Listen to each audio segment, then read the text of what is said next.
The most dangerous three-letter word in project management is Y-E-S.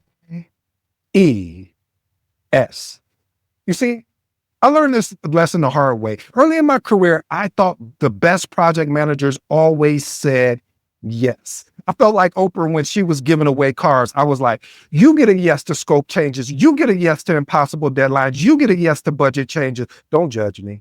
I hope my honest project managers out there can back me up because I was convinced saying yes was how you earned respect. But instead, it led me into a straight disaster. One afternoon, I found myself standing in front of a senior executive explaining why we missed a critical deadline, a mistake that cost the company over six figures, and nearly, if we're going to just be honest, almost cost me my job. It was painful.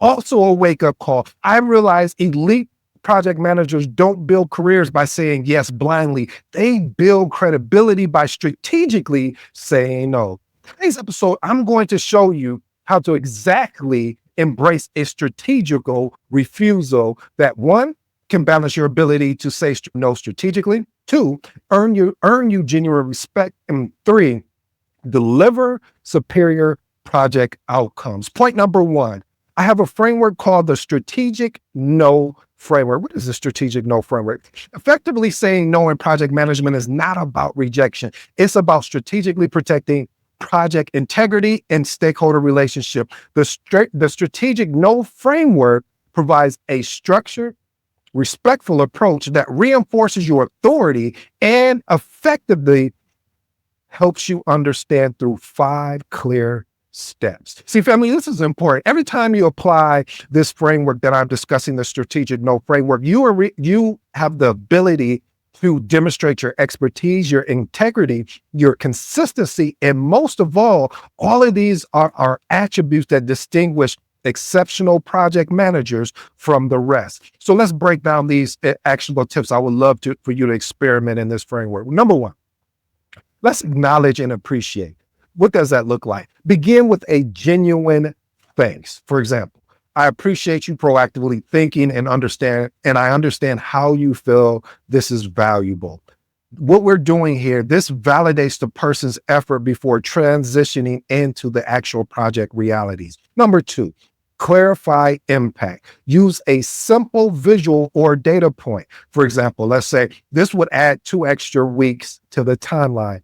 Reason why we're doing this, if we say yes, we'll exceed our timeline and compromise our existing commitments. Number three, offer alternative. Present at least one feasible option, for example, deferring to phase 2 or swapping out a lower priority item. What this does is shifts the conversation from rejection to resolution, which shows you're willing to collaborate. And the fourth one, get to a decision. Close with a direct question. Okay, given these alternatives, which one would you prefer moving with? What this does is this finalizes the next steps and avoid any ambiguity and or miscommunication. And the last and final one in this 5-step framework, document. You already know how we do. Documentation beats what? Documentation beats conversation. So document and communicate. Immediately record the final agreement in a shared platform. I don't care if it's a project management tool, a team channel, a shared drive. One of my favorites is using a RAID log, risk, action items, issues, and decisions. If I say it over, because this is an important law. So all stakeholders and project team members, we have a very clear reference. Point number two, leverage the authority building cycle. Every strategic no sets off a powerful cycle. You exhibit expertise by respecting project constraints. You build trust through integrity, and you strengthen your reputation by delivering consistent results. Master the strategic no isn't just a situational tactic, it's a hallmark for standout project managers. Over time, you will find that each well-reasoned no solidifies your leadership brand and elevates your career. Experiment with these actionable tips. Reference constraints confidently. Back up your decisions with expertise to display authority. Next one, maintain ethical standards. Don't promise what you can't deliver. People respect honesty And most of all, transparency. And the last and final one, keep delivering. When you do commit, we're not talking about being interest. You know how I feel about commitment and interest. When you do commit, follow through with excellence and professionalism to reinforce that your no was rooted in achieving better outcomes. Point number 3, use the cost of yes calculator. Ooh, I like that. See, objectively quantify the consequences of accepting additional tasks or scope. Why is this important? Quantitative data makes abstract impacts concrete, and it's easy for stakeholders to accept a refusal. By demonstrating tangible cost of yes, we showcase an analytical rigor, enhancing credibility. Experiment with these actionable tips. Present stakeholders with a clear, data-driven cost analysis whenever they request additions. Here's an example. Adding this feature costs an additional 2 weeks and $20,000. Does this align with our original return of investment expectation? Point number 4, host a monthly wish list review. Again, wish list review. Collect all out of scope or nice to have ideas in a monthly session. This channels the stakeholders' enthusiasm without destabilizing your active roadmap. Why is this important? It prevents from continuous scope creep by providing a formal space for new requests and ensuring they've discussed in context with broader priorities. Experiment with these actionable tips. Keep a shared backlog document so everyone can add, review, and prioritize ideas for future consideration during these sessions. Here's an example.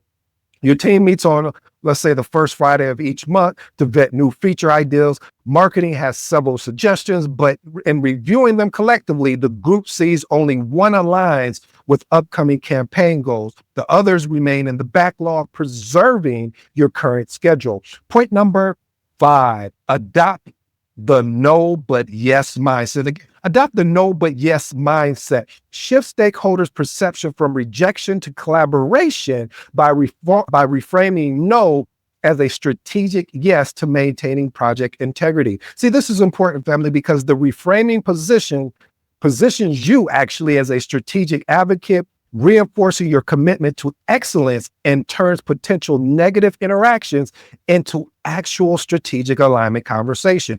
Experiment with these actionable tips.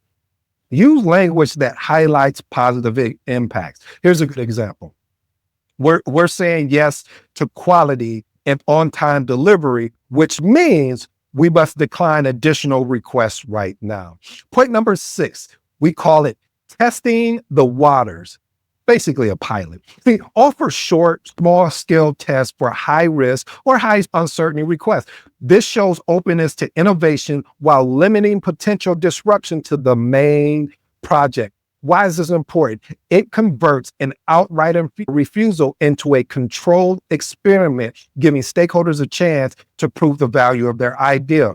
Experiment with these actionable tips. Propose a 2-week, like a mini project or even a sandbox environment where smaller versions of the request can be trailed with minimal resources. Here's an example. Let's say a product owner wants a complex AI feature. You negotiate to create a small pilot that runs only a portion of the actual AI logic on a subset of users for 2 weeks. If the metrics look promising, you consider full integration in the next phase. Point number 7, empower the team to say no. Instead of centralizing all refusals through the project managers, empower, train, motivate your team to address out of scope asks. This spreads responsibility and prevents bottlenecks. Why is this important? A unified team stands on boundaries, strengthens project discipline, and ensures faster responses to off-track demands. Experiment with these actionable tips. Provide each team member a mini strategic no checklist that they can use whenever a stakeholder suggests something outside the current plan. Here's a good example. There's a great idea. That's a great idea. I'll note it down. However, we're currently in the final testing phase and the scope is already locked per our project schedule. I recommend a formal change request so we can evaluate it for the next actual release. Point number 8, reverse the ask. See, invite requesters to walk through the project constraints themselves, time, scope, cost, quality, even resources to understand the full implications of adding this new item. Why is this important? This approach often leads stakeholders to self-adjust their requests, making them see firsthand the complexity behind what they're actually asking. Experiment with these actionable tips. Politely say, if you were in my role, how would you handle the budget or schedule to accommodate this request? Here's a good example. Let's say a sales manager insisted on adding a CRM integration mid-project. You respond, from your viewpoint, which existing tasks would you drop or delay to fit this into the actual timeline? See, now the sales manager ends up acknowledging the risk of delaying an already promised core feature, and it decides to wait until the next iteration. Well, family, as you know, if you stayed this long, I truly appreciate it. Remember, every time you say yes to something, you're saying no to something else. The question isn't about will you say no, but rather will you choose it consciously and strategically. The most respected project managers aren't the ones who make everything happen at any cost. They're the ones who tell the truth about what's possible and then consistently deliver on their promises. So how do you make the no your leadership advantage? Number one, acknowledge and appreciate. Show you value new ideas, even if you can't accept them too. Clarify the actual impact, reveal exactly how the request impacts scope, cost, timelines, and resources. 3, offer alternatives. Turn a flat no into a constructive conversation. And number 4, get a decision. Don't let the discussion hang. Determine the path forward. And number 5, my favorite, documentation beats conversation. Make the outcome transparent so there's no confusion later. I just need you to remember this, family. A thoughtful no can actually enhance trust, maintain alignment, and ensure you and your team can say yes to what truly matters. Embrace it, use it, and watch your project thrive. If you're new, or if you're existing, I go by the name of ED. For all you smart and intelligent folks out there, that simply means Ed. Until next time.